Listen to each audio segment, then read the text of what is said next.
మీకు జగన్మోహన్ రెడ్డి గారు ప్రతి మీటింగ్లో కూడా నేను ప్రతి పేద కుటుంబానికి ₹1,00,000 ఇచ్చాను ఈ 5 ఏళ్లలో అని అనేసి చెబుతూ ఉంటారనమాట.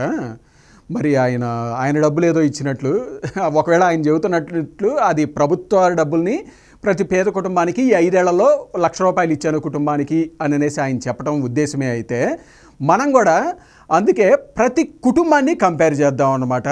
ప్రతి కుటుంబాన్ని 2019లో చంద్రబాబు నాయుడు గారు గెలవకపోవటం వల్ల ఆ కుటుంబానికి ఎంత కోల్పోయారు అని అనేది లెక్కలేసి చూద్దాం. మీకు ప్రతి కుటుంబంలో వాళ్ళు మీరు లెక్కలేసుకోండి, ఇదే క్యాలిక్యులేషన్ అనేది వస్తుంది.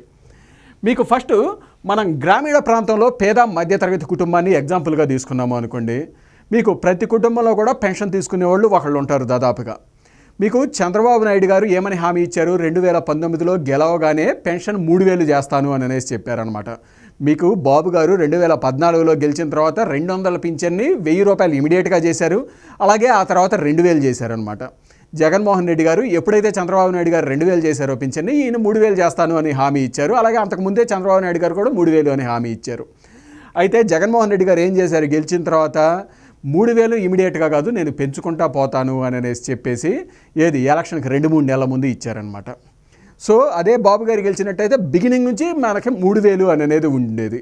సరే, జగన్మోహన్ రెడ్డి గారు మధ్యలో 250 అని ఇది అని పెంచుతూ వెళ్ళారు కదా, అందుకని ఒక సంవత్సరాన్ని తీసేద్దాం. ఒక సంవత్సరాన్ని తీసేసి 4 ఏళ్ల లెక్కన మీకు అంటే ప్రతి పెన్షనరు నెలకి ₹1,000 కోల్పోయాడు 4 ఏళ్ల పాటు. సో ఆ 4 ఏళ్ల పాటు ఎంత అయింది? 48,000 కోల్పోయినట్టు. అలాగే మనకి గ్రామీణ ప్రాంతంలో అంటే ఎక్కువ రైతులు ఉంటారు.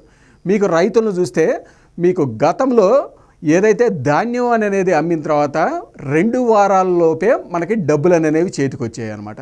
అదే నేడు ప్రభుత్వం కనీసం 4 నెలలు ఆపుతూ ఉంది. మీకు ఒక చిన్న రైతు తీసుకుంటే ఒక 5 ఎకరాల్లో ధాన్యం వేసుకుంటే ఎకరానికి 40 బస్తాలకి యావరేజ్న బస్తా 1,500 లెక్కన ఇలా క్యాలిక్యులేట్ చేస్తే దగ్గర ₹3 లక్షల అనమాట. అంటే ₹3 లక్షల మన డబ్బుని ప్రభుత్వము దాదాపు 3 నుంచి 4 నెలలు తన దగ్గరే ఉంచుకుంటుంది. ఇప్పుడు ప్రభుత్వం తన దగ్గర ఉంచుకున్నంత మాత్రాన మనం కట్టాల్సిన ఎరువులు కొట్టోళ్ళకి అలాగే బయట తెచ్చిన వాళ్ళకి వడ్డీ లేకుండా ఇవ్వలేరు కదా, వాళ్ళు వడ్డీలతోటే వసూలు చేస్తారు కదా. కాబట్టి ఆ 3 లక్షలకి 3 నెలల పాటు వడ్డీ వేస్తే 18,000, అదే 5 ఏళ్లలో క్యాలిక్యులేట్ చేస్తే 90,000 కోల్పోయినట్టు. ఒకవేళ మీరు ధాన్యం కాదు వేరే వాణిజ్య పంటలు కానీ లేకపోతే ఉద్యాన పంటలు కానీ ఇవి వేసినా కానీ మీకు వాటిలో కూడా సబ్సిడీలన్నీ తీసేశారు. మీకు అలాగే సూక్ష్మ పోషకాలకి ఇదివరకు ఫ్రీగా ఉండేది, ఇప్పుడు అవి తీసేశారనమాట. దానికి కూడా ఎకరానికి 2,000 ఇలా అయింది అనమాట. అలాగే మీకు ఇంకా వచ్చేసరికి ఇదివరకు జలసిరి అని బోర్లు వేశారు, అవన్నీ ఎత్తేసారు. అలాగే సోలార్ అవి కూడా ఎత్తేసారు. సో వీటన్నిటినీ కంబైన్ చేసినా కానీ మీకు ఈ ధాన్యం కాకుండా వేరే పంటలు వేసిన వాళ్ళకు కూడా ఇదే లాస్ అయ్యిద్ది. లెట్సే అవి కాదు, ఒకవేళ మీరు భవన నిర్మాణ కార్మికులు ఇవి అనుకున్నారనుకోండి, ఫస్ట్ 6 నెలలు మీకు ఇసుక బంధు సిమెంట్ బంధు దీంతో పనులన్నీ ఆగిపోయినాయి. ఆ 6 నెలల్లో ఈ 90,000 కోల్పోయి ఉంటారు. లేదు మీరు వేరే ఉపాధి స్వయం ఉపాధి ఇవి అనుకున్నారనుకోండి, వీటన్నిటినీ బంద్ చేయడంతో మీ బిజినెస్లు కోల్పోయి ఉంటారు. అయినా కానీ మీరు ఈ 90,000 కోల్పోయి ఉంటారు. కాబట్టి మీరు రైతులైనా, ధాన్యం పండించే రైతులైనా, వాణిజ్య పంటలు వేసే రైతులైనా, భవన నిర్మాణ కార్మికులైనా, స్వయం ఉపాధి వాళ్ళైనా ఈ 90,000 దాదాపు కోల్పోయి ఉంటారనమాట. అలాగే రుణాలు, మీకు రైతువారీ రుణాలే తీసుకుంటే కౌలు రైతుల వరకే చూసుకుంటే చంద్రబాబు నాయుడు గారి హయాంలో ఏడాదికి 4,500 కోట్లు దాదాపు ఇచ్చారనమాట. అదే జగన్మోహన్ రెడ్డి గారి హయాంలో 1,500 కోట్లే. అంటే ఒక రైతు కింద క్యాలిక్యులేట్ చేస్తే ప్రతి రైతుకి చంద్రబాబు నాయుడు గారి హయాంలో 60,000 ఇస్తే వీరి హయాంలో కేవలం 20,000 ఇచ్చారు. అంటే 40,000 మైనస్. ఆ 40,000కి వడ్డీలు ఇవి మనం బయట తెచ్చుకుంటే క్యాలిక్యులేట్ చేస్తే 5 ఏళ్లలో 48,000 అయింది అనమాట 5 ఏళ్లకి. నెక్స్ట్ మద్యం, మీకు చూస్తే గతంలో ₹100 ఉన్న బాటిల్ ఇప్పుడు 300 అయ్యిందనమాట. మీకు దానికి జస్ట్ ప్రతి కుటుంబంలో కూడా ఈ ఏదైతే ఈ లిక్కర్ సేల్స్ వీటి క్యాలిక్యులేషన్స్ ఈ రిపోర్ట్స్ అన్నీ బేస్ చేసుకొని చూస్తే ప్రతి కుటుంబంలో కూడా ఒకరు తాగే వాళ్ళు ఉంటున్నారు అనేది రిపోర్ట్స్ అనమాట. దాన్ని బేస్ చేసుకొని చూస్తే లెట్సే ఇదివరకు చాలా తక్కువగా వేసుకున్న మీకు ₹1,000 అయ్యేది నెలకి అని అనేసి అంటే ఇప్పుడు 3,000 అవుతుంది అనమాట. నేను ఇంకా తక్కువ వేసి ఇది చెబుతున్నాను అనమాట. 3,000 అవుతూ ఉంటుంది. అందులో ఒక 500 మార్జిన్ తీసేసి ఒక 1,500 వేసుకున్నా కానీ దాదాపుగా 1,500 ఎక్కువ అవుతూ ఉంది నెలకి. సో అది 5 ఏళ్లకు వచ్చేసరికి మీకు దాదాపుగా 90,000 తేడా వస్తుంది అనమాట. నెక్స్ట్ ఇసుక, మీకు గతంలో చంద్రబాబు నాయుడు గారి హయాంలో ఇసుక ఉచిత ఇసుక అదే నేడు ఎంత ఇది అని అనేది అందరికీ తెలిసిందే. లెట్సే మీరు 5 ఏళ్లలో 1-2 సార్లు ఇసుక తెప్పించుకోని వాళ్ళు అనేది ఎవరు ఉండరు దాదాపుగా. సో ఈ 5 ఏళ్లలో 1-2 సార్లు ఇసుక తెప్పించుకున్నా కానీ మీకు 9,000 తేడా వస్తుంది. అందుకే చాలా తక్కువ ఇది వేసింది. అలాగే నెక్స్ట్ కరెంటు బిల్లు. మీకు కరెంటు బిల్లు గత చంద్రబాబు నాయుడు గారి హయాంలో ఏనాడు కరెంటు బిల్లు అనేది పెంచలేదు, ఇంకా తగ్గించారనమాట. మీకు గృహ అవసరాలకు వాడే వాళ్ళకి ఉదయం 10 నుంచి 1 గంటలలోపు వాడే వాళ్ళకి సబ్సిడీ ఇచ్చారు కూడా అనమాట. అదే జగన్మోహన్ రెడ్డి గారు వచ్చిన తర్వాత దాదాపు ఎన్నిసార్లు కరెంటు బిల్లులు పెంచారు, ట్రూ అప్ ఛార్జీలు అనేది మీరు చూసుకోండి. అయినా కానీ నేను ఎక్కువ వేస్తుంది, నెలకి కనీసం ప్రతి ఒక్కరికి 250 అయితే పెరిగి ఉంటాయి. 250 పెరగకపోయినా కానీ ఒకవేళ 100-150 పెరిగినా కానీ ఆ తర్వాత మీరు కట్టిన ట్రూ అప్ ఛార్జీలు ఇవన్నీ మీరు క్యాలిక్యులేట్ చేసుకోండి. నెలకి మినిమం 250 అయితే ప్రతి ఒక్కళ్ళు ఎక్స్ట్రా కట్టి ఉంటారు గతంతో పోలిస్తే. సో ఆ లెక్కన క్యాలిక్యులేట్ చేస్తే ఈ 5 ఏళ్లలో 15,000 కోల్పోయారనమాట. అలాగే పెట్రోల్ రేట్లు. మీకు పెట్రోల్ రేట్లు ఈరోజు దేశంలోనే టాపు. మీకు పక్క రాష్ట్రాలతో కంపేర్ చేస్తే దాదాపుగా 10 రూపాయల పైన తేడా ఉంటుందన్నమాట పెట్రోల్ కానీ డీజిల్ రేట్లు కానీ. సో ఆ లెక్కన మీరు చూస్తే దాదాపుగా జస్ట్ 5 లీటర్ల నెలకి అనేది క్యాలిక్యులేట్ చేస్తే దాదాపుగా 500 తేడా వస్తుందన్నమాట. గతంలో చంద్రబాబు నాయుడు గారి హయాంలో మీకు పక్క రాష్ట్రాలతో పోలిస్తే పెట్రోల్ డీజిల్ రేట్లు తక్కువ ఉండేవి అన్నిటికంటే. సో 500 మీకు పెట్రోలు డీజిల్ అనే కాదు, మీరు ఆర్టీసీ దాంట్లో తిరిగినా కానీ మీకు గతంలో ఆర్టీసీ ఛార్జీలు పెంచలేదు చంద్రబాబు నాయుడు గారు. అదే జగన్మోహన్ రెడ్డి గారు వచ్చిన తర్వాత ఎంత పెంచారు అనేది అందరికీ తెలిసిందే. సో ఏ లెక్కన క్యాలిక్యులేట్ చేసినా మీకు రవాణా దీనికి అనేది దాదాపుగా 500 అనేది పెరిగిందనమాట. సో ఈ 5 ఏళ్లలో అది 30,000 అనమాట. అలాగే నెక్స్ట్ పెళ్లి కానుక. చంద్రబాబు నాయుడు గారి హయాంలో అలాగే ఆ తర్వాత కూడా ఈ పెళ్లి కానుక కంటిన్యూ చేస్తామన్నారు, ₹1,00,000 అనేసి. ఒక పేద మధ్యతరగతి కుటుంబంలో దాదాపుగా ప్రతి ఇంట్లో ఈ 5 ఏళ్లలో ఒకసారైనా శుభకార్యము ఇలాంటివి జరిగి ఉంటాయి కదా అనే క్యాలిక్యులేషన్లో ₹1,00,000 అనమాట. అదే జగన్మోహన్ రెడ్డి గారు ఫస్ట్ 4 ఏళ్ళు ఇంప్లిమెంట్ చేయకుండా ఎలక్షన్స్ ఈ 6 నెలల ముందు తీసుకొచ్చి ఇది అని అనేసి అన్నారు. కాబట్టి ప్రతి ఒక్కళ్ళు ఈ ₹1,00,000 కోల్పోయారు. అలాగే నిరుద్యోగ భృతి. చంద్రబాబు నాయుడు గారు 2,000 నిరుద్యోగ భృతి అప్పుడు ఇచ్చారనమాట. అది అంతే కంటిన్యూ చేస్తూ ఉన్నారు. మీకు జగన్మోహన్ రెడ్డి గారు వచ్చిన తర్వాత అది ఆపేశారు. మీకు ప్రతి ఇంట్లో ఒక నిరుద్యోగి కానీ ఇలా ఉండవచ్చు అనే క్యాలిక్యులేషన్స్ కూడా ఉన్నాయి మనకి. దాన్ని బట్టి చూస్తే మీకు నెలకి 2,000 చొప్పున మీకు 5 ఏళ్లలో 1,20,000 కోల్పోయారు జగన్మోహన్ రెడ్డి గారి వల్ల. మీకు ఈ లెక్కన గ్రామీణ పేద మధ్యతరగతి కుటుంబాలు మీరు ఇంట్లో కూర్చొని క్యాలిక్యులేట్ చేసుకోండి, ఇంతే వస్తుంది. దాదాపుగా 5.5 లక్షలు కోల్పోయినట్టు. మీకు నెక్స్ట్ పట్టణ పేద మధ్యతరగతి కుటుంబాలను తీసుకున్నారు అనుకుంటే సేమ్ అక్కడ కూడా పెన్షన్ తీసుకునే వాళ్ళు ఒకళ్ళు ఉంటారు. అది కూడా ఇందాకటి క్యాలిక్యులేషన్ 48,000. అలాగే టిట్కో హౌసింగ్ వచ్చేసరికి దాదాపుగా 2.5 లక్షల మంది ఉన్నారు లబ్ధిదారులు. మీకు అవి అయిపోయినాయి కూడా ఈయన జగన్మోహన్ రెడ్డి గారు ఇవ్వలేదు.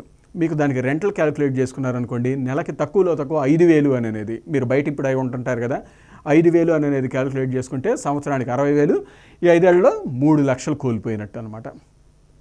అలాగే అన్నా క్యాంటీన్లు. గతంలో చంద్రబాబు నాయుడు గారి హయాంలో అన్నా క్యాంటీన్లు చాలా ఎక్కువగా పెట్టారు. అలాగే ఇంకా పెంచుతూ ఉన్నాము అని అనేసి కూడా చెప్పారనమాట. మీకు ఈరోజు అవి తీసేశారు. మీకు ఈరోజు బయట భోజనాల కాస్ట్ కానీ ఇవన్నీ ఎంత ఉన్నాయి పట్టణ ప్రాంతంలో తిరిగే వాళ్ళకి. నేను అందుకే ఇది గ్రామీణ ప్రాంతంలో వేయలేదు, కేవలం పట్టణ ప్రాంతంలో ఉన్న కుటుంబాలకు మాత్రమే ఈ అన్నా క్యాంటీన్ అనే దాన్ని పెట్టేసి క్యాలిక్యులేట్ చేశాము. చూస్తే మీకు రోజుకి ₹50 లెక్కన మీకు తేడా వస్తుంది 2 పూటలు అనేసి క్యాలిక్యులేట్ చేసుకున్న తక్కువ. మీకు ఈ 5 ఏళ్లలో 90,000 దాదాపు కోల్పోయినట్టు. అలాగే మద్యం ఇందాక క్యాలిక్యులేట్ చేసినట్టే సేమ్ అంతే 90,000 కోల్పోయినట్టు. ఇసుక కూడా సేమ్, కరెంటు బిల్లు కూడా సేమ్ ఇందాక గ్రామీణ ప్రాంతంలో క్యాలిక్యులేట్ చేసినట్టే ఇది కూడా. పెట్రోలు సేమ్, పెళ్లి కానుక సేమ్, నిరుద్యోగ భృతి సేమ్ ఇందాక పేద మధ్యతరగతి కుటుంబాల్లో కంపేర్ చేసినట్టే ఇది కూడా. మీకు ఇక్కడ ఒకవేళ మీరు ఆ 2.5 లక్షల టిట్కో లబ్ధిదారుల్లో మీరు లేరు, అలాగే అర్బన్ హౌసింగ్లో కూడా మీరు లేరు అని అనేసి అనుకుంటే ఇంకో 2 లక్షల్లో, అప్పుడు మీరు ఎంత కోల్పోయినట్టు? పట్టణ పేద మధ్యతరగతి 5.5 లక్షలు దాదాపు కోల్పోయినట్టు. ఒకవేళ మీరు అందులో కూడా ఉన్నారు ఆ రెండిట్లో అని అనేసి అంటే 8 లక్షలు కోల్పోయినట్టు. మీరు ఏ రకంగా తీసుకున్నా కానీ ఎంత క్యాలిక్యులేట్ చేసుకున్నా కానీ కనీసం 5.5 లక్షల పైన కోల్పోయినట్టేనండి పేద మధ్యతరగతి గ్రామీణ ప్రాంతం కానీ పట్టణ ప్రాంతంలో పేదలు కానీ అనమాట. మీకుండేసి జగన్మోహన్ రెడ్డి గారు అధికారంలోకి వచ్చిన తర్వాత ఇవి కాకుండా ఏమైనా కొత్తగా ఇచ్చారా అంటే ఆయన కొత్తగా ఇచ్చింది ఏమీ లేదు కదా. ఆయన ఇచ్చింది కేవలం అమ్మఒడి మాత్రమే. మిగతా పథకాలన్నీ కూడా పేర్లు మార్చి ఇస్తూ ఉన్నారు అనమాట. అలాగే ఆ అమ్మఒడి కూడా గతంలో ఇచ్చిన వాటిని కొన్నిటిని ఆపేసి ఇచ్చారు. మీకు చూస్తే నేను అందుకే ఇక్కడ రాయలేదు మీకు. చంద్రబాబు నాయుడు గారు పసుపు కుంకుమ అనేసి ఒక ఏడాది 15,000 ఇచ్చారు. ఆ తర్వాత 2019 నుంచి 2 సార్లు అంటే 30,000 ఇస్తానని అనేసి హామీ ఇచ్చారు. ఆయన ఉన్నట్టయితే అవి వచ్చాయన్నమాట. నేను అది ఇక్కడ రాయలేదు అందుకే. అలాగే ఇంకోటి వచ్చేసరికి రైతు భరోసా కూడా అన్నదాత సుఖీభావ అని చంద్రబాబు నాయుడు గారు ఇచ్చింది 15,000, ఈయన ఇస్తుంది 13,000. అంటే అక్కడ కూడా 2,000 తేడా, అది కూడా 10,000 ఉంటుంది. అది కూడా నేను ఇక్కడ మెన్షన్ చేయలేదు.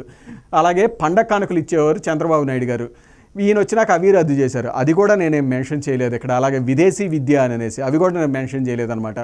సో ఇలాంటివి వీటన్నిటినీ ఆపేసి అమ్మఒడి అనేది ఇస్తున్నారు తప్పిస్తే కొత్తగా ఈయన ఇస్తుంది ఏమీ లేదు. కాబట్టి జగన్మోహన్ రెడ్డి గారు వచ్చిన తర్వాత కొత్తగా సంక్షేమ పథకాల ద్వారా కొత్తగా ఇంటికి ఈయన ఇచ్చింది లేదు.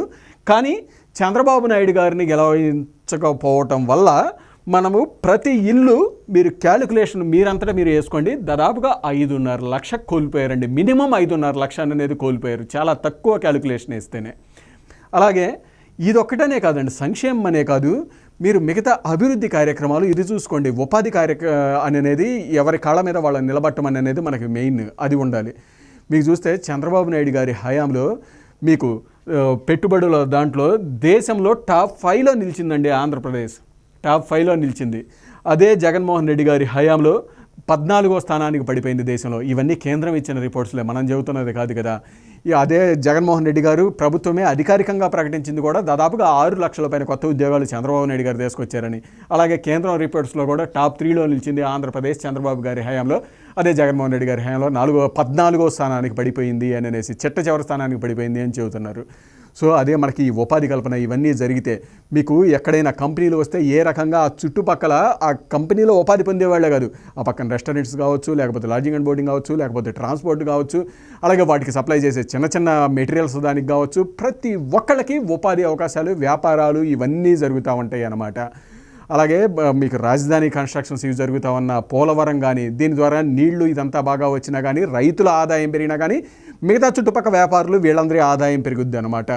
సో వీటన్నిటినీ ఏ రకంగా పడిపోయింది ఈ రోజు అనేది ప్రజలందరికీ కళ్ళ ముందు కనపడతానే ఉంది.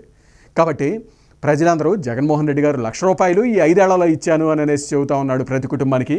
మీ అంతటా మీరు క్యాలిక్యులేట్ చేసుకోండి. ప్రతి పేద మధ్యతరగతి కుటుంబాలు ఈ లెక్కలు వేసి చూడండి, ఇంతే వస్తుంది. దాదాపుగా 5.5 లక్ష దాదాపు కోల్పోయామన్నమాట చంద్రబాబు నాయుడు గారిని మనం 2019లో గెలిపించుకోకపోవటం వల్ల. సో అలాగే ఈ ఉపాధి ఉద్యోగ అవకాశాలు కూడా ఏ రకంగా పడిపోయాము దేశంలో అనేది కూడా మీకు కనపడతా ఉంది. కాబట్టి వీటన్నిటిని బేస్ చేసుకొని రేపు ఎవరికి ఓటేయాలి అనేది మీరే నిర్ణయించుకోండి. Thank you.